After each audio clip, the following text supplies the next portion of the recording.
In nomine Patris et Filii et Spiritus Sancti. Amen.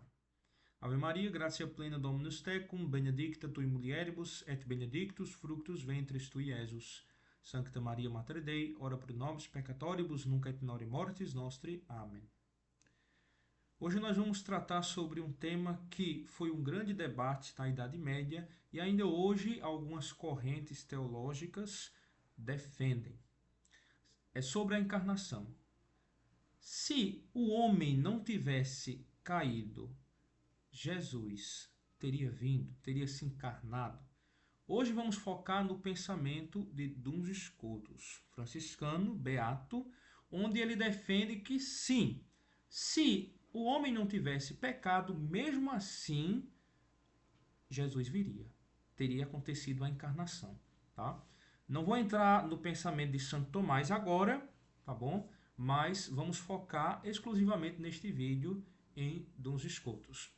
Ele defende isso na Ordinácio, na distinção 7, tá? Ordinácio terceira, distinção 7, questão 3. Eu vou ler o texto integral, é uma tradução livre, e depois vou colocar 3 premissas lógicas onde ele fundamenta essa sua opinião. Então, assim ele diz: digo, portanto, que se ninguém tivesse pecado, nem anjo nem homem, mesmo nessa hipótese Deus teria se encarnado. Pois não se deve afirmar que uma obra tão principal de Deus dependesse de outro fato contingente, a saber, do pecado do homem. E mais embaixo ele continua: o primeiro na intenção de Deus foi Cristo e não os demais, por causa dos quais se fez a predestinação dele. Por isso, toda a natureza criada foi ordenada a Cristo como ao seu fim. Apesar de estarem claras, eu vou colocar agora 3 argumentos, 3 premissas lógicas que ele se baseia para dizer isso, não é? Que a primeira é o seguinte: Deus age sempre por amor e para realizar o máximo bem possível. Então, se Cristo é o maior bem, ele deve ter sido querido por Deus antes de tudo o mais. Não é? Independente de qualquer contingência, de qualquer relação histórica com o pecado, Cristo ele é o maior bem de todo o universo. Tá? Então, não se tem essa relação de somente Cristo a remédio do pecado. Ok?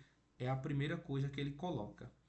A segunda, a vontade divina é ordenada e não condicionada. Então ele diz que Deus não pode querer algo por acaso.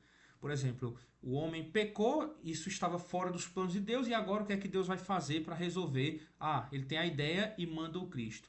Mas não é esse condicionamento. Não é? Seria um absurdo supor que o maior plano de Deus, a encarnação, seria derivado de uma falta. Né? Se nós não tivéssemos pecado, nós perderíamos este maior bem que é o Cristo. Nós talvez nunca teríamos conhecido o Cristo. Né? Então, tem essa segunda premissa que vai fortalecer o seu argumento. E por fim, a terceira, que fortifica a primeira. É onde diz assim: Cristo é o primeiro eleito. Não é?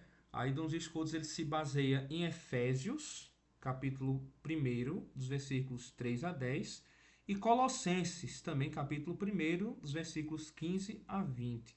São aquelas passagens paulinas onde Cristo é tido como o primogênito de toda criatura e de que tudo no universo foi criado, redirecionado para ele. Né? Então, a criação inteira está subordinada ao evento da encarnação e não o contrário.